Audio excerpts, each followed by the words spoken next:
Argentine superstar Lionel মেসিকে যখন Neymar সম্পর্কে জিজ্ঞেস করা হয়, তিনি বলেন, কোনো সন্দেহ ছাড়াই নেইমার জুনিয়র বিশ্বসেরা এবং আমি তাকে মন থেকে খুব পছন্দ করি।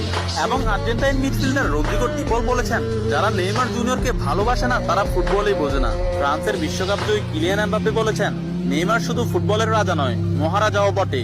আর্জেন্টাইন গোলকিপার এমিলিয়ানো মার্টিনেজ বলেছেন, আমি নেইমার জুনিয়রের অনেক বড় ভক্ত। আর্জেন্টাইন বিশ্বকাপ জয়ী তারকা ডিয়েগো ম্যারাডোনা বলেছেন, আগামী 10 বছরে 10 জন মেসি আসবে, কিন্তু আগামী 10,000 বছরেও একজন নেইমার আসবে না। হল্যান্ড ও বার্সেলোনা স্ট্রাইকার রবার্ট লেভানডস্কি বলেছেন, নেইমারের মতো ফুটবলার জন্ম নিতে হলে আপনাকে 100 বছর অপেক্ষা করতে হবে। তাছাড়া ইংল্যান্ডের প্রিন্স ডেভিড বেকহাম বলেছেন, আজ পর্যন্ত এমন কোন ফুটবলার আমি দেখিনি যার ভেতর নেইমারের মতো ফুটবল আইকিউ আছে, এবং ফুটবলের ক্ষেত্রে কেউই নেইমারের লেভেলের নয়, সে দুর্দান্ত।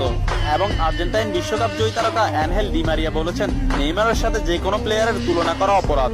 ফ্রান্সের বিশ্বকাপ জয়ী তারকা কারিম বেনজেমা